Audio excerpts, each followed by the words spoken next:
ఆంధ్ర తెలంగాణలో తక్కువ ఫీజులతో high quality results ఇస్తున్న ఏకైక సంస్థ తిరుమల్ ఐఏఎస్ ఇన్స్టిట్యూట్.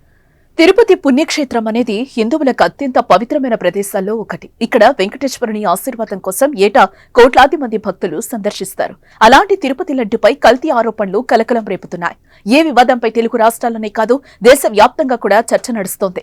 ఎంతో ప్రాముఖ్యతగాంచిన పవిత్రమైన తిరుమల లడ్డూలో జంతువుల కొవ్వు కలిపినట్టు సీఎం చంద్రబాబు ఆరోపించడం, దానిని ఎన్డీటీవీ ల్యాబ్ నివేదిక నిర్ధారించినట్టు టీడీపీ ఆధారాలు బయటపెట్టడం తీవ్ర దుమారమే రేపుతోంది. మరోవైపు ఈ అంశం రాజకీయ ఫైట్ కు తెరలేచింది.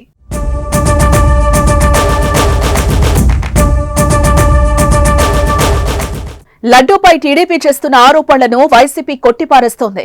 సీఎం చంద్రబాబుపై టీటీడీ చైర్మన్లుగా పనిచేసిన భూమన కరుణాకర్ రెడ్డి, వైవి సుబ్బారెడ్డి మండిపడ్డారు.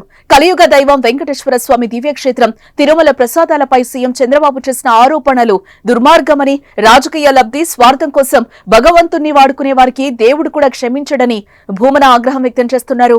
మరోవైపు వైవి సుబ్బారెడ్డి సవాళ్లతో రెచ్చిపోయారు. తిరుమల ప్రసాదం విషయంలో తాను, తన కుటుంబం ఆ దేవుని సాక్షిగా ప్రమాణానికి సిద్ధంగా ఉన్నామంటూ పేర్కొన్నారు. చంద్రబాబు కూడా తన కుటుంబంతో ప్రమాణానికి సిద్ధమా అని ప్రశ్నించారు.